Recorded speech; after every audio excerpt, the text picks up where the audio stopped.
there is neither a self nor any other thing or being occupying the position of a self's property, he again discerns voidness in the quadruple logical relation as set forth in the 654 passage, I am not anywhere anyone's owning, nor is there anywhere my owning in anyone. Nahaí kvacani kassaci kincanat asmií naoamoli kvacani kisminci kincanat atthi, M2 263.19 How? 54, I, this meditator, thinking I, not anywhere, nahaí kvacani, does not see a self anywhere. 2, thinking M, anyone's owning. Kassaci kincanat asmií, he does not see a self of his own to be inferred in another's owning. The meaning is that he does not see a self of his own deducible by conceiving a brother to own it in the case of a brother, 20 a friend to own it in the case of a friend, or a chattel to own it in the case of a chattel.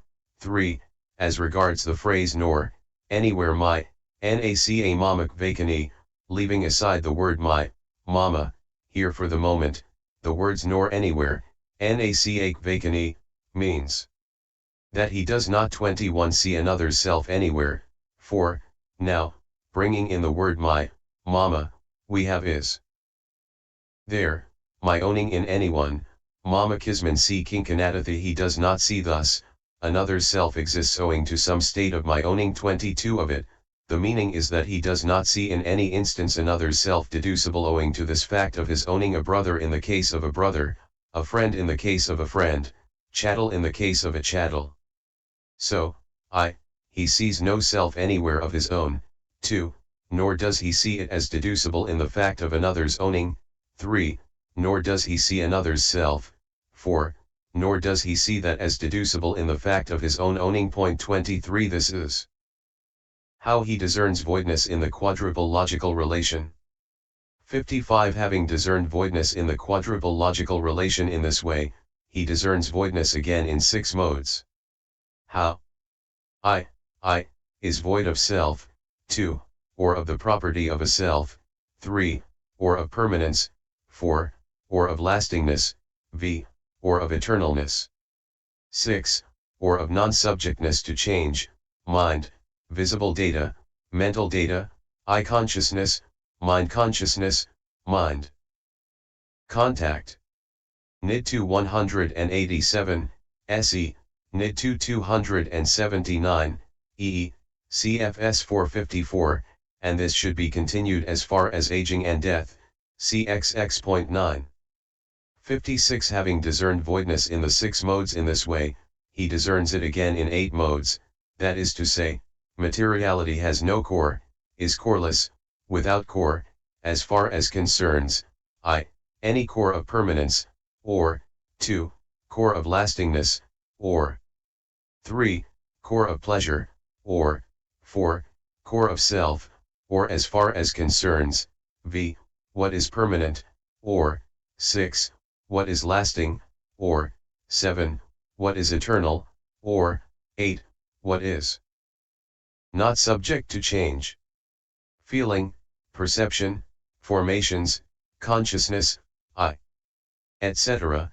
CXX.9, aging and death has no core, is coreless, without a core, as far as concerns any core of permanence, or core of lastingness, or core of pleasure, or core of self, or as far as concerns what is permanent, or what is lasting, or what is eternal, or what is not subject to change. Just as a reed has no core, is coreless, without core, just as a castor oil plant, an udumbara, fig, tree, a satavaka tree, a payapadaka tree, a lump of froth, a bubble on water, a mirage, a plant in trunk, 655 a conjuring trick, has no core, is coreless, without core, so too materiality, etc. Aging and death has no core, or what is subject to change, Nid 2 184-85, SE, Nid 2 278-89, EE. 57 Having discerned voidness in 8 modes in this way, he discerns it again in 10 modes. How? He sees materiality as empty, as vain, as not self, as having no overlord, as incapable of being made into what one wants, as incapable of being had as one wishes, as insusceptible to the exercise of mastery, as alien, as secluded from past and future. He sees feeling, etc., consciousness as empty, as secluded. 24, Nid 279, e. 58. Having discerned voidness in 10 modes in this way, he discerns it again in 12 modes, that is to say, materiality is no living being. 25. No soul, no human being, no man, no female, no male, no self, no property of a self, not I, not mine, not another's, not anyone's. Feeling, etc., consciousness, not anyone's. Nid 2 186, se, Nid 2 280, e. 59. Having discerned voidness in 12 modes in this way, he discerns it again in 42 modes through full understanding as investigating. He sees materiality as impermanent, as painful, as a disease, a tumor, a dart, a calamity, an affliction, as alien, as disintegrating, a plague, a disaster, a terror, a menace, as fickle, perishable, unenduring, as no protection, no shelter, no refuge, as unfit to be a refuge, as empty, vain, void, not self, as without satisfaction. 26. As a danger, as subject to change, as having no core, as the root of calamity, as murderous, as due to be annihilated, as subject to cankers, as formed, as Mara's bait, as subject to birth, subject to aging, subject to illness, subject to death, subject to sorrow, lamentation, pain, grief, and despair, as arising, as departing, as danger. 27. As having an escape. He sees feeling, etc., consciousness, as having an escape, cf. Pais 2 238. 60. And this is said 228 when he sees materiality as impermanent, as having an escape, he looks upon the world as void.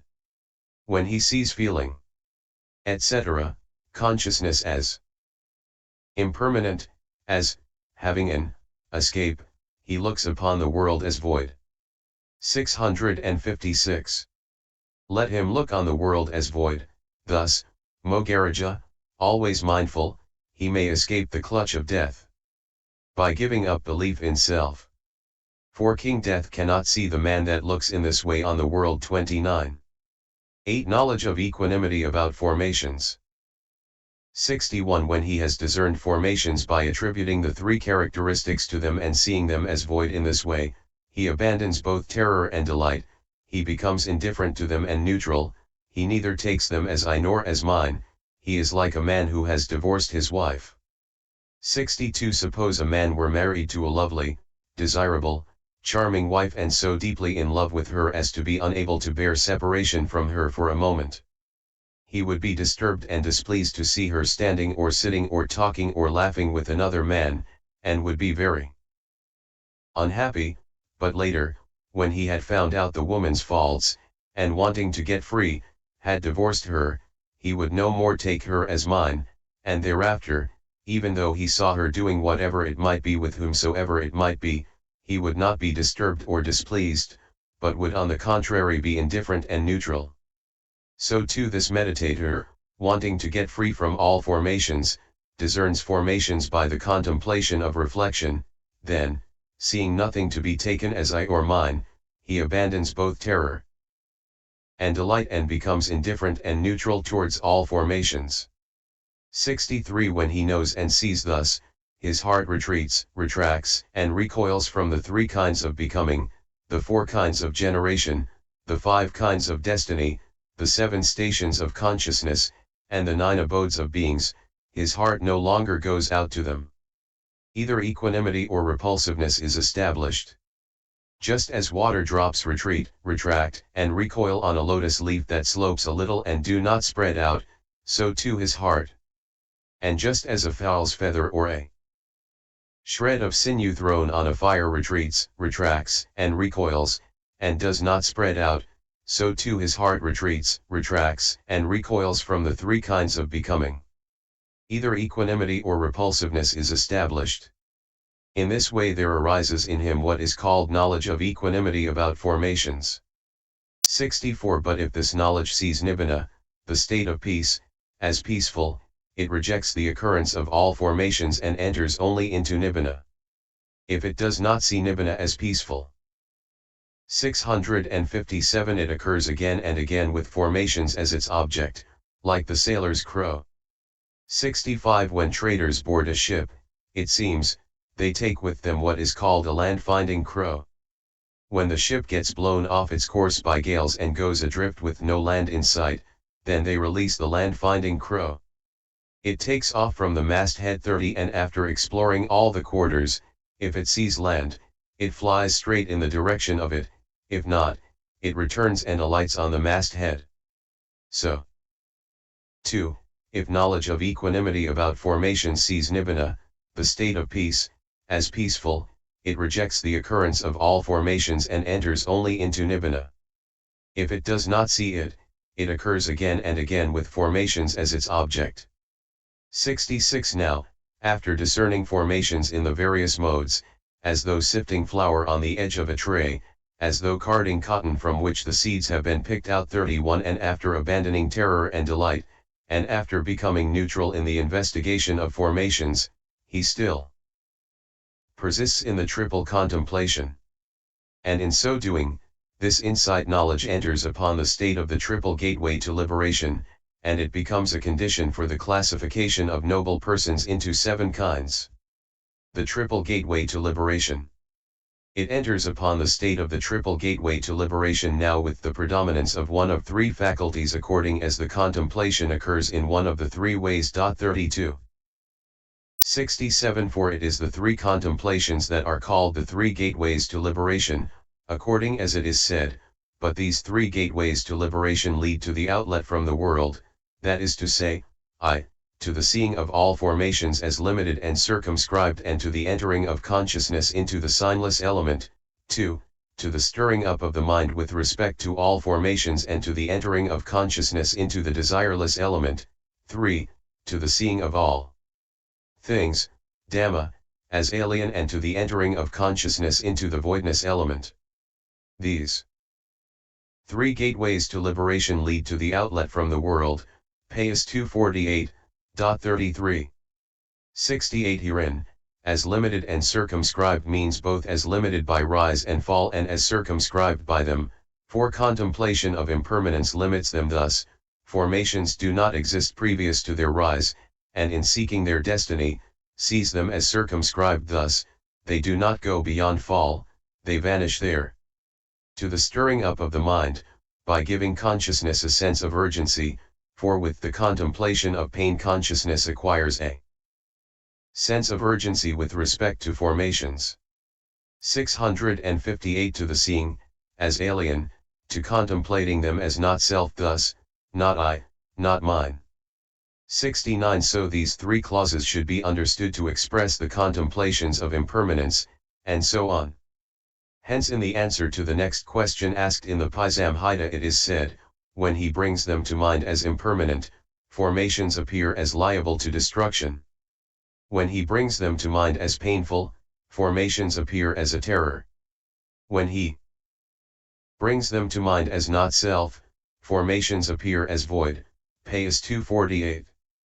70 What are the liberations to which these contemplations are the gateways? They are these 3, namely, the signless, the desireless, and the void. For this is said, when one who has great resolution brings formations to mind as impermanent, he acquires the signless liberation. When one who has great tranquility brings them to mind as painful, he acquires the desireless liberation. When one who has great wisdom brings them to mind as not self, he acquires the void liberation. Payas 258. 71 And here the signless liberation should be understood as the noble path that has occurred by making nibbana its object through the signless aspect. For that path is signless owing to the signless element having arisen, and it is a liberation owing to deliverance from defilements. 34 In the same way the path that has occurred by making nibbana its object through the desireless aspect is desireless. And the path that has occurred by making nibbana its object through the void aspect is void. 72 But it is said in the Abhidhamma, on the occasion when he develops the supramundane jhana that is an outlet and leads to dispersal, having abandoned the field of false views with the reaching of the first grade, secluded from sense desires he enters upon and dwells in the first jhana, which is desireless, is void. Dhs 510, thus mentioning only 2 liberations. This refers to the way in which insight arrives at the path and is expressed literally.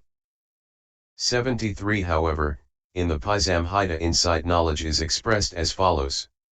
It is expressed firstly as the void liberation by its liberating from misinterpreting formations. Knowledge of contemplation of impermanence is the void liberation since it liberates from interpreting them as permanent. Knowledge of contemplation of pain is the void liberation since it liberates from interpreting them as pleasant. Knowledge of contemplation of not self is the void liberation.